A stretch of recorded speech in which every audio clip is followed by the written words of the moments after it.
نافع نے بیان کیا کہ ابن عمر رضی اللہ عنہ فرمایا کرتے تھے کہ میں اسی طرح کرتا ہوں جیسے میں نے اپنے ساتھیوں صحابہ رضی اللہ عنہم کو کرتے دیکھا ہے، لیکن تمہیں رات یا دن کے کسی بھی حصے میں نماز پڑھنے سے نہیں روکتا، صرف اتنی بات ہے کہ قصد کر کے تم سورج نکلتے یا ڈوبتے وقت نہ پڑھو۔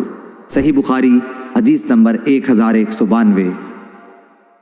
عبداللہ بن دینار نے بیان کیا اور ان سے حضرت عبداللہ بن عمر رضی اللہ عنہ انہوں نے کہا کہ رسول اللہ صلی اللہ علیہ وسلم ہر ہفتے کو مسجد قباء آتے، پیدل بھی، بعض دفعہ اور سواری پر بھی، اور عبداللہ بن عمر رضی اللہ عنہ بھی ایسا ہی کرتے۔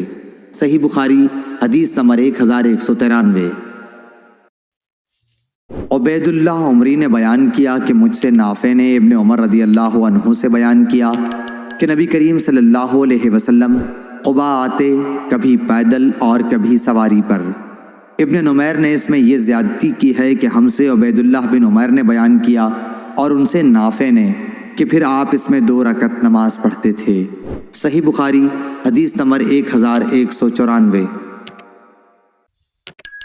امام مالک رحمہ اللہ نے خبر دی، انہیں عبداللہ بن ابی بکر نے، انہیں عباد بن تمیم نے، اور انہیں ان کے چچا عبداللہ بن زید مازنی رضی اللہ عنہ نے، کہ رسول کریم صلی اللہ علیہ وسلم نے فرمایا کہ میرے گھر اور میرے اس ممبر کے درمیان کا حصہ جنت کی کیاریوں میں سے ایک کیاری ہے۔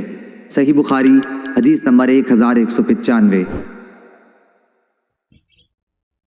خبیب بن عبد الرحمن نے بیان کیا، ان سے حفص بن عاصم نے، اور ان سے ابو ہریرہ رضی اللہ عنہ نے، کہ نبی کریم صلی اللہ علیہ وسلم نے فرمایا کہ میرے گھر اور میرے ممبر کے درمیان کی زمین جنت کے باغوں میں سے ایک باغ ہے، اور میرا ممبر قیامت کے دن میرے حوض پر ہوگا۔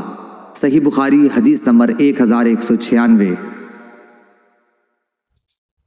عبد الملک بن عمیر نے بیان کیا، انہوں نے زیاد کے غلام قزا سے سنا، انہوں نے بیان کیا کہ میں نے ابو سعید خدری رضی اللہ عنہ کو رسول اللہ صلی اللہ علیہ وسلم کے حوالے سے 4 حدیثیں بیان کرتے ہوئے سنا جو مجھے بہت پسند آئیں۔ آپ صلی اللہ علیہ وسلم نے فرمایا کہ عورت اپنے شوہر یا کسی ذی رحم محرم کے بغیر 2 دن کا سفر نہ کرے، اور دوسری یہ کہ عید الفطر اور عید الاضحیٰ دونوں دن روزے نہ رکھے جائیں۔ تیسری حدیث یہ کہ صبح کی نماز کے بعد سورج کے نکلنے تک اور عصر کی بعد سورج چھپنے تک کوئی نفل نماز نہ پڑھی جائے۔